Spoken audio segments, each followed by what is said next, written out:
Vous suivez la matinale des sports dans la rubrique Zone Libre aujourd'hui. Football, éléphant, l'appel à candidature pour le poste de sélectionneur national adjoint des éléphants est clair.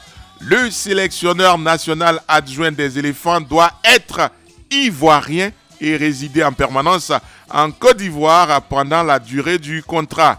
Quel est votre avis? 27 20 21 44 48 27 20 24 27 87. Sur la page Facebook de la radio, Dosso Vassougou, le choix du sélectionneur adjoint de l'équipe nationale doit être un Ivoirien. Je suis parfaitement d'accord avec cette initiative. Quant au sélectionneur national, on peut faire le choix sur un technicien européen pour leur grandeur et leur expertise au plan international. Michel Zio, dites en même temps sélectionneur des éléphants locaux. Lui, il ne peut pas sortir pour prospecter, inspecter et sélectionner de nouveaux joueurs en équipe première. Jules Christ, Monac, Mian, c'est une bonne idée, mais j'aurais voulu que les deux coachs, le principal et l'adjoint, soient des Ivoiriens et aussi laisser l'entraîneur faire son boulot sans rien lui imposer. Kwasi Richard est à Katienou, c'est à Divo. Bonjour Kwasi Richard. Bonjour monsieur Anja Chouko. Comment vous allez ce matin? Oui, je vais bien. Et chez vous? On va très bien. Allez, on vous écoute. Il a plu ici hier, en tout cas, tout se passe bien. Abidjan aussi, il a plu hier et même ce matin. Que nous avons pour cette émission, c'est un peu coûteux, parce que même un peu seulement, c'est fini. Oh, l'émission là, c'est intéressant. Bon, il faut dire, revenant au sujet du Valentin Kwasi dit que quand c'est court, c'est plus intéressant. Allez-y, on vous écoute, on vous a compris. Okay. Ben, il faut dire que porter un sélectionneur adjoint de l'équipe nationale de Côte d'Ivoire, ça serait pas intéressant. Parce que il prend exemple, un entraîneur comme Bébé Renard, il va venir. Et puis tu vas lui proposer ou bien tu vas lui imposer un entraîneur adjoint. Ça serait pas intéressant. Il prend l'exemple comme l'entraîneur de City, Guardiola, il va venir travailler avec celui-là. Avec ces personnes, il vient avec les équipes. C'est ce qui est intéressant. Donc, moi, je ne vois pas l'inconvénient, quoi. On passe à autre chose, celui qui est avec sélectionneur du Côte d'Ivoire, il vient avec son équipe. Là, on sait ce qu'il faut faire. D'accord. Je vous explique. Kwasi Richard. Voilà.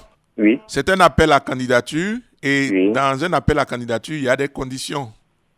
Vous avez des conditions. Donc, si vous voyez que les conditions vont avec vos convictions, vous postulez. Si ça ne vous arrange pas... Je veux vous dire que ça ne va pas marcher. C'est vraiment dit que ça ne va pas marcher. Et puis, un sélectionneur ne doit pas avoir un seul adjoint. Il peut avoir plusieurs adjoints. Mais le premier adjoint doit être un Ivoirien. Qu'est-ce que vous pensez de ce fait-là? Non, il n'y a pas de souci. Il n'y a pas de souci. Seulement que vous connaissez un sélectionneur dans les 2 jours à venir. C'est le plus important. D'accord, merci beaucoup. Bonne journée là-bas à Divo. Zou Gervais, bonjour. Bonjour, M. Anja Soukro. Vous êtes à Yopougon? Oui, tout à fait, à Yopougon, Figayo. Comment vous allez ce matin? Ben, on peut tenir la route après le décès de la petite sœur, 5 jours après le décès de notre beau. On peut tenir la route. D'accord, allez, beaucoup de courage. Merci, merci d'être toujours à notre compagnie malgré tout. Oui, merci pour vos prières surtout. D'accord, on vous écoute. Bon, moi je crois bien que, d'abord, je dis merci au tout nouveau président de la FIF, M. Yassine Diallo, d'avoir instauré ces conditions, de très bonnes conditions. Et comme ça, ce sélectionneur national qui réside en Côte d'Ivoire va s'imprégner des réalités de nos joueurs locaux. Parce que, contrairement à d'autres sélectionneurs qui sont arrivés, on ne les voit même pas au stade Champrou. On ne les voit même pas au stade de Gagnoa, encore moins dans les autres villes de l'intérieur. Donc moi, je crois bien que c'est une très très bonne chose. Ça va permettre aux locaux de se surpasser parce qu'ils savent qu'il y a une sélection nationale adjointe qui est ivoirien et de ce quoi qui réside de façon permanente en Côte d'Ivoire ici. Donc je crois bien que chapeau à cette nouvelle équipe dirigeante de la FIF et je crois bien que c'est bien parti déjà sur de bonnes roulettes. D'accord. Merci à vous et très bonne émission. Merci et encore beaucoup de courage à Kwaku. Samuel est à Sipilou. Bonjour à vous. Oui, bonjour. Comment vous allez? Je vais très bien. Le premier adjoint du sélectionneur national doit être ivoirien. Qu'est-ce que vous en pensez? fait, je peux me réjouir de ça parce que nos dirigeants, ils ont bien analysé ça qu'ils ont choisi. Pour moi, au moins, c'est que voici, on pouvait faire comme pour le Sénégal. Et ils ont pris un entraîneur au moins titulaire sénégalais. Si on pouvait faire comme eux, je pourrais me réjouir aussi de ça. Mais c'est pas exclu, hein? C'est pas exclu. Pour le poste de sélectionneur national, l'élu peut être ivoirien, peut ne pas être ivoirien. C'est pas exclu. Oui, d'accord, c'est ce que je disais. Et nos dirigeants ont vu que si nos entraîneurs adjoints sont ivoiriens, donc ils ont bien analysé. Donc je suis parfaitement d'accord de ça. D'accord, merci beaucoup et excellente journée à vous là-bas à Sipilou. Quelques messages sur la page Facebook de la radio. Zata Zogbe, quel que soit son lieu de résidence, seuls les résultats comptent. Kwasi Arcadius Kwame, pour moi, les deux doivent être des nationaux. Je peux me tromper, mais je souhaiterais la paire Kolo Romaric, accompagnée par Tizier, qui est déjà en place. Max Kwadja, je pense bien que le meilleur parmi les meilleurs à ce poste est bel et bien François Zawi. Katiena Foa Kone. Juriste, prophète Fabrice, j'aimerais que les dirigeants accordent une importance à la prière lorsque ça ne va pas. Il faut faire recours à Dieu. On a besoin de l'aide de Dieu pour faire avancer le football ivoirien. Nos consultants sont en ligne. Ils ont 2 minutes chacun ce matin. On commence par Jean-Philippe Auria. Bonjour. Bonjour Ange. Alors, votre avis sur la question? Écoutez, Ange, je pense que cela fait partie de la vision du président de la Fédération ivoirienne de football que de permettre aux sélectionneurs locaux dans cette phase de reconstruction de l'équipe nationale de pouvoir, sous l'expertise d'un expatrié, améliorer leur capacité de gestion des éléphants de Côte d'Ivoire.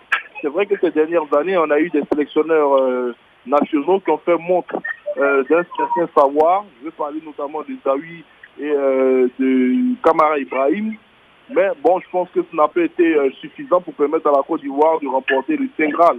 Même si de l'autre côté également, à chaque fois qu'on a eu des expatriés sur le banc, ça n'a pas forcément été la bonne expérience. Donc aujourd'hui, le président veut qu'il y ait une connaissance partagée entre les sélectionneurs locaux et les expatriés afin qu'à la longue, l'équipe nationale de Côte d'Ivoire ne soit gérée exclusivement que par les expatriés.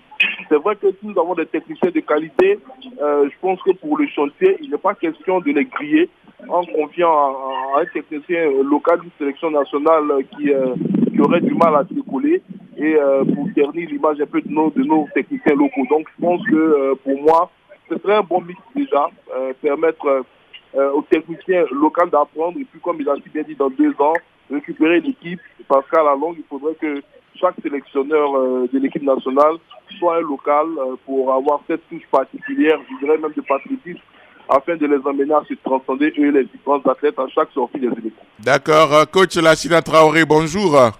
Bonjour Ange. L'œil du technicien. Moi je dis, c'est mon avis, un entraîneur, pour moi, doit se déplacer avec son staff, parce que dans son staff, chacun a son rôle, ses points forts, ses faiblesses, et puis ils se complètent. Ils se connaissent mutuellement. Mais lorsqu'un sélectionneur et son agent sont choisis, il se pose un vrai problème qui est le problème de leadership. Qui décide, qui exécute. Donc, certainement, ils vont se marcher sur les pieds.